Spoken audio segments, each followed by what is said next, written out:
Mm. Hey y'all, welcome to the Devon A. Morris Unfiltered call-in show. Have a seat. Let's get ready. You have any questions? Come on, call in. Come on to that Discord channel. Do me a favor, get the unfiltered crew some finger snaps. We're ready to get started here. Mondays, 8 p.m. Every single Monday, we're here. I'm excited about it. Are you? Let's get this show started, y'all. The greatest scrum show on earth. I'll see y'all soon. Enjoy.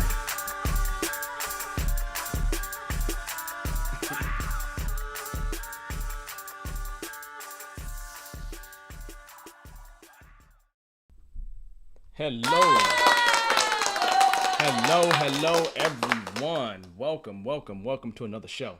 You are here at the Devon A. Morris Unfiltered call-in show.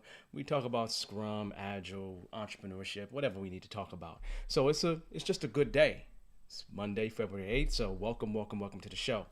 I do want to start off because I always like to show the volunteers because they are here to help. And so what I'm going to do is I'm going to show the people that are actually helping out with the show, and hopefully they are showing their cameras as usual, but I cannot do this show without them. You see some of them have kind of disappeared there, but that's okay. I can't do the show without them. They're the ones that's helping in the background, and for those blank spots that you see there, those are people that just decide that they want to be missing for whatever reason. So they're here. They're always helping me. So I want to thank the moderators. I call them the Unfiltered crew. So that's always a plus with them helping me out. So on that note, we have a pretty good show here. But I did say I would have a conversation with you about someone that I talked about last week. And I kind of pulled this picture up and I showed this picture to everyone. That picture right there. That is Major Taylor right there. And the connection there is that you see the bicycle. A lot of times I like to put things in my space that I absolutely love and care about, or at least have some degree of respect for. So I do want to tell you a little bit about Major Taylor, so then you at least have that idea.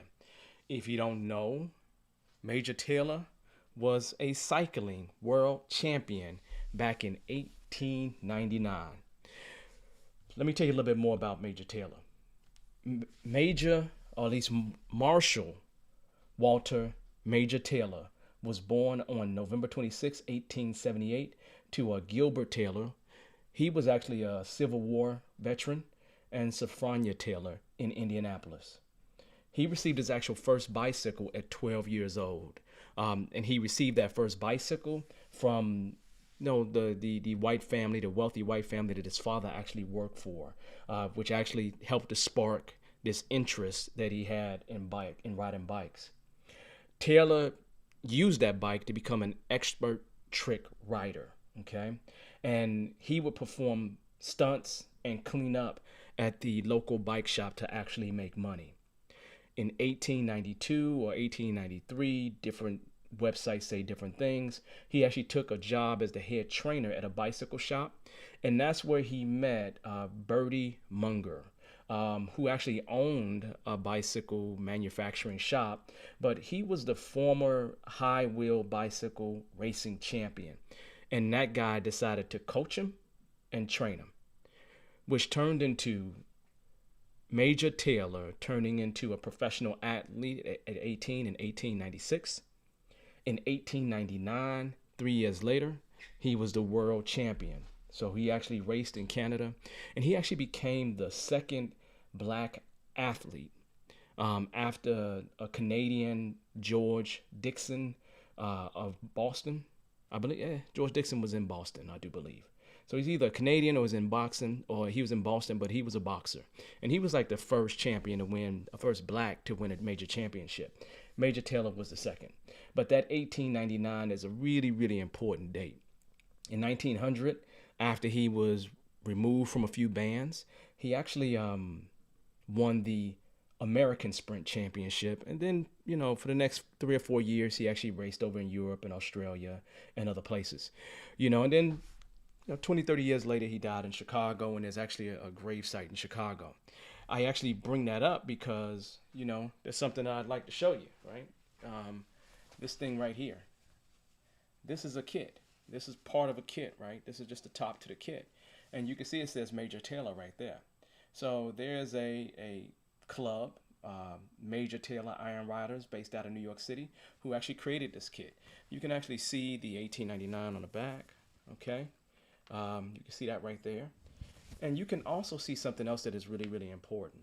You can see that we've had this whole movement and all these names that come up in terms of the Black Lives Matter movement. I mean, I got to try to put that closer, but you won't see it. So folks like Breonna Taylor, George Floyd, all their names of all the people that all these things have happened to, in the past years are listed right there. Okay. Now, why is this important? Because you're talking about a group that is actually going to be taking the proceeds, and the proceeds will go toward the NAACP Legal Defense Fund.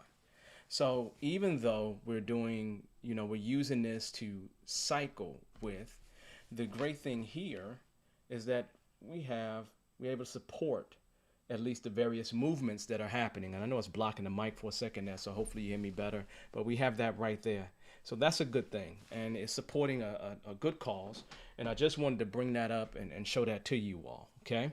All right, so we have a wonderful night here, interesting night here.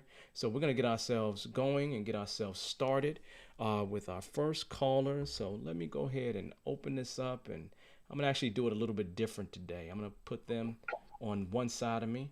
Welcome, welcome, welcome. Simi, Hello, how are you hello. doing today? I am well. How are you? I'm amazing. I couldn't be anything else less than amazing. So I'm superb, extra superb. So Awesome. you have a question. What's your I question? do. I wanted to know, what do you do when a product owner wants to alter a sprint that's already in progress, alter the items that we're working on? Well, that's an interesting question. And the reason why that's an interesting question is because it happens all the time. So I don't know any person related to Scrum where that hasn't happened. Where maybe it's not the product owner, it could be someone else, where there is someone who's supposed to know the rules related to Scrum that doesn't want to follow those rules. So let's just back up for a second and let's talk about ideal versus reality. Okay? Ideal, the training, the theory. The theory is once you have sprint planning, right? Which we have sprint planning. Sprint starts, right? Well, a sprint starts, and then after that sprint, we have sprint planning. Okay? Sprint planning, we decide what we're going to work on, and whatever we decide to work on, that's the commitment that we're making. And every single sprint has three characteristics: it's time box, protected, protected, protected, iterative, and incremental. So when you think about this particular planning, now we've made that plan and we've come out of sprint planning. So now whatever we've committed to should be protected. But we don't live in a perfect world. It could be that the product owner has something that just came up that's become more important. So can they just throw that into the sprint? They're not supposed to. You shouldn't, They right? shouldn't, right? So since they can't throw that in the sprint, do you have other people that can throw that into the sprint? Probably. You may have management. You may have even the product owner may have enough power to do that. But again, that's Scrum butt. That's something different. Ideally, the product owner should go to the development team and be like, okay, I got this thing that really needs to be done. And the development team, since they own a sprint backlog, has the right to say no. Now, let's just say they really want to consider it. Then the next thing that they should be thinking about is, does this impact our sprint goal? Because remember, in sprint planning, you have a situation where you come out with a goal and then you use that goal to pick the items from the product backlog so you can create that sprint backlog. But now we got a situation where that sprint backlog is created, supposed to be locked down. At least the scope or the nature of work should be locked down. The nature of the scope should be locked down. So now the product owner comes and says, hey, I got this additional item. I want you to add it to the sprint. They got the right to say no. Okay? Now, in case they want to get it in, does it impact the sprint goal? If it doesn't, then the statement clearly is, maybe we can bring that in. Maybe we have time. Maybe we can get it done because it doesn't impact the sprint goal. Maybe it helps them to better meet the sprint goal. Don't know.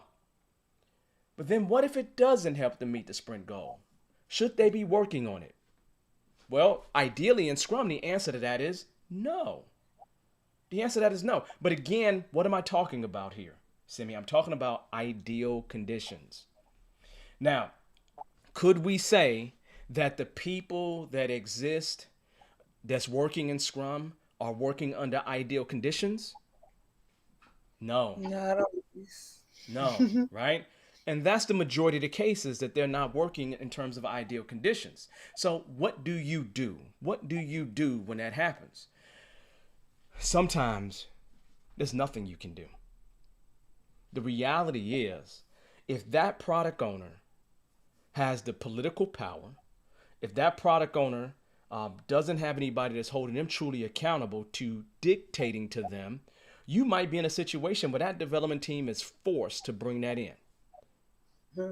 Or it might be the situation that this thing is so important that we need to bring it in.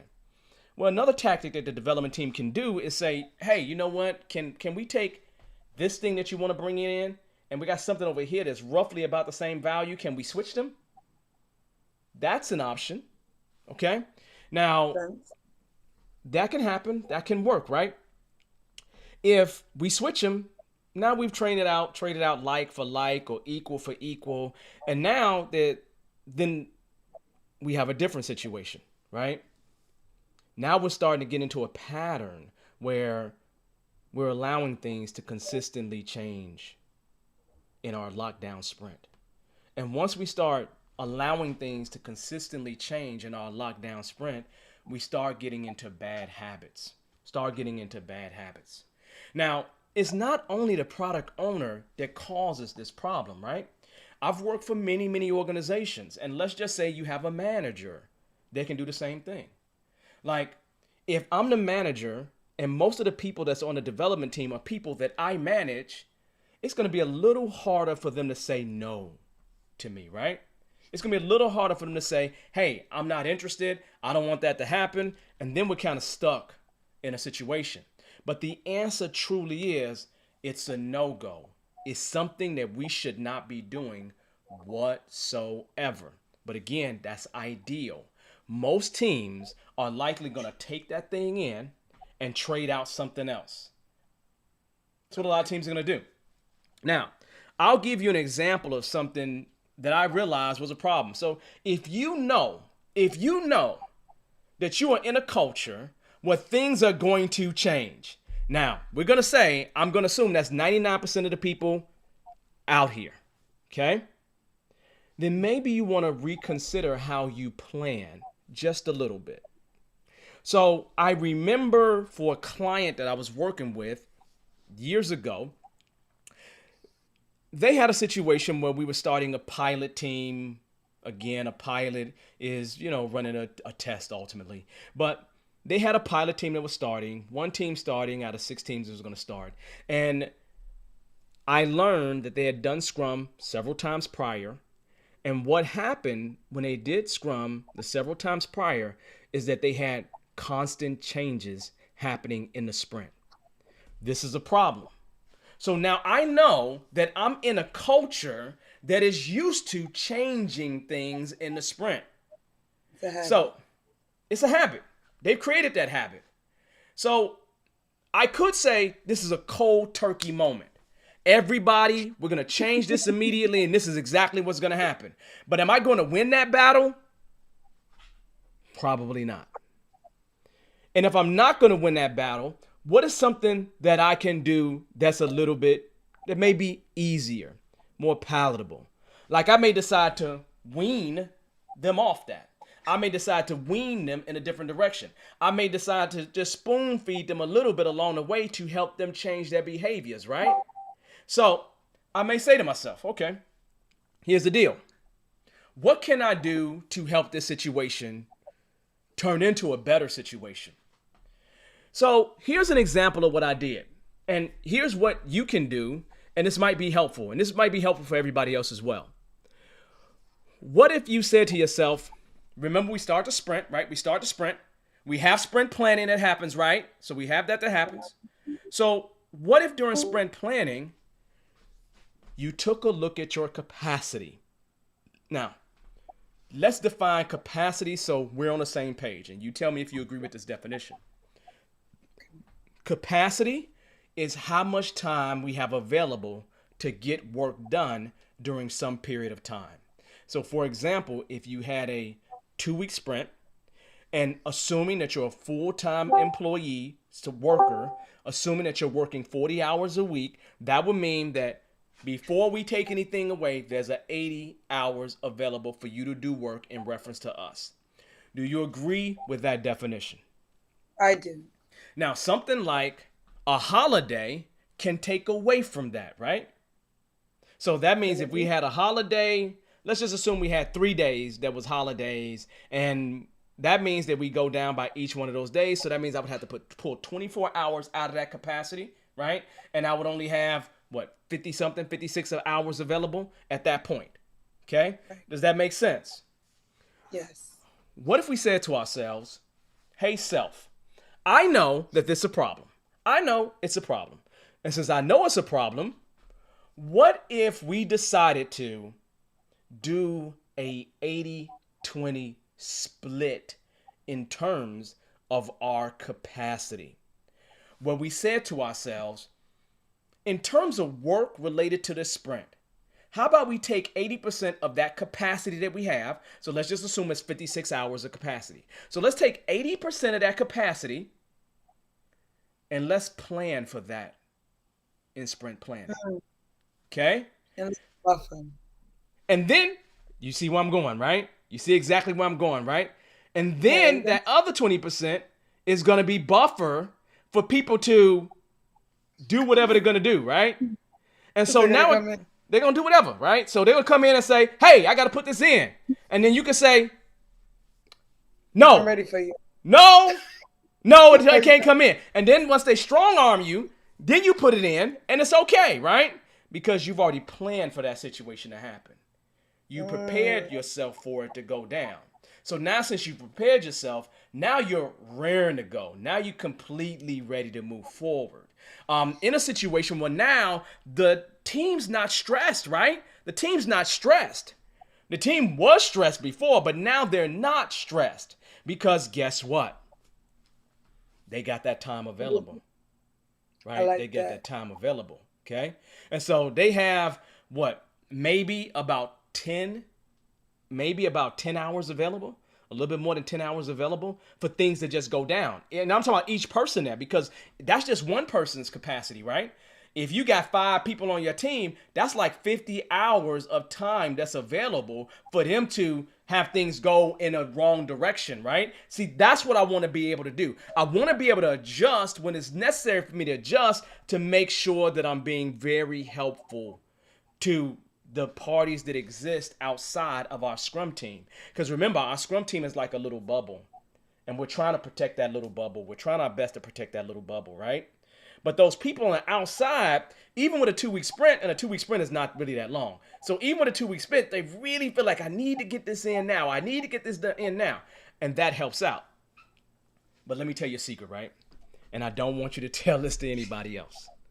Do you agree with me? I'll tell you the secret. You're not going to tell it to anybody else, okay? All of us. Here's the deal. Here's something that's really, really important that I want you to understand, okay? The one thing that I've done that is really, really dumb, but it has a tendency to work. Not in every single culture, but it just has a tendency to work, okay? That 20% time, that 10 hours times 5 people or 50 hours total of available time, I say to everybody that exists outside the scrum team, I say, I need you to understand that we have time buffer available. But what happens with that buffer is you have to think of it like it's in a cup. And every time you take and you use that buffer, that means that cup fills up and fills up and fills up and fills up. But if the cup overflows, then we need to abnormally terminate the sprint. Now, people like to call a sprint being canceled, but I like to say abnormal termination because that sounds way worse than sprint canceled, right? So I say Right. it's It going to makes be, you it sounds way worse, realize. right? So I'm trying to hit them hard with something to make them scared. I want to make them scared of changing, right? Of giving us too much, right? And so I sit back and I say, okay, all right, we can work this out, no problem. But just know that we have this buffer here, and if we go over that buffer, we spill out of that cup, then guess what? We got to cancel everything else. Now, here's the deal. Nobody psychologically wants to be the person that overflowed the cup. At all. Nobody wants to be that one person that overflowed the cup. Now, mind you, okay, truth is, I'm never trying to cancel the sprint. Right. Okay, I'm really But it's not, right? It's just a threat. And here's the right. worst part about it, it's a threat that I have no power to be able to enforce. Because you got to remember, as a scrum master, I don't have the authority to just tell people what to do. I mean, more than likely they'll listen to me because they think I'm the expert, but I don't have the power to tell them. But I do establish that influence, so and then they will work in the direction that I need them to work in. Okay, so very, very important in terms of how we move forward, how we do things, where we take those things, how things will just go in general. So it's one of those things where as we just kind of continue to go and continue to go, you want to make sure you establish little norms like that. We classically call them working agreements, but those little norms will help the team be better in the future. And even though it may not be something that has an impact on you this particular sprint, maybe not next particular sprint, but in some future sprint, it will have an impact on you where you can address these things. You can address these things sooner versus later. And once you get the culture understanding what you need to do with the team, you get the culture understanding what you need to do with the team, then boom, it changes the dynamics, and then other teams start doing that. Now, I will say to you though, the one thing I want you to do if you're going to try that is to run it as an experiment. Is to run it as an experiment. Now, why do I want you to run it as an experiment? It's just a test. Does that make sense? It's just a test. Yes. Okay? So, with it being just a test, it puts us in a pretty good position because we can actually get data back. And that data that we're getting back is going to help us to be able to move forward and make better decisions about either how we tweak it or to even scrap it, get rid of it. Don't ever, ever, ever, ever, ever do it again. Does that make sense? That does. That does. So do it in one sprint. Have them agree that we're going to try it for this sprint. Yeah, try it. Well, I would say don't tell anybody you want to try it for one sprint. Just go Okay. in with the experiment and say, here's the experiment. Here's what I'm trying to do. Run that experiment, create that rule. And a lot of times, people think it's just a part of Scrum that you're doing, but it has nothing to do with Scrum realistically. Okay? And so we are in that kind of classic situation where we're just kind of addressing things, dealing with things, rolling with things moving forward. But it's one of those things for you to try. And as long as you have people that are willing to try these experiments, it's a good thing. Now, does everybody need to know about this particular experiment? Maybe, maybe not, right? Would I inform my development team and my product owner? Yes, yes. Would I inform the people that's directly impacting us? Yeah. So their management that's over those people that's on the team, I'm definitely letting them know. Others that kind of start engaging with us, I'll definitely let them know. I'm just not telling everybody all of a sudden. We just will write it down as a working agreement at some point once we agree that this is what we're going to use moving forward. So it's actually a pretty good technique. It's a pretty good thing to do.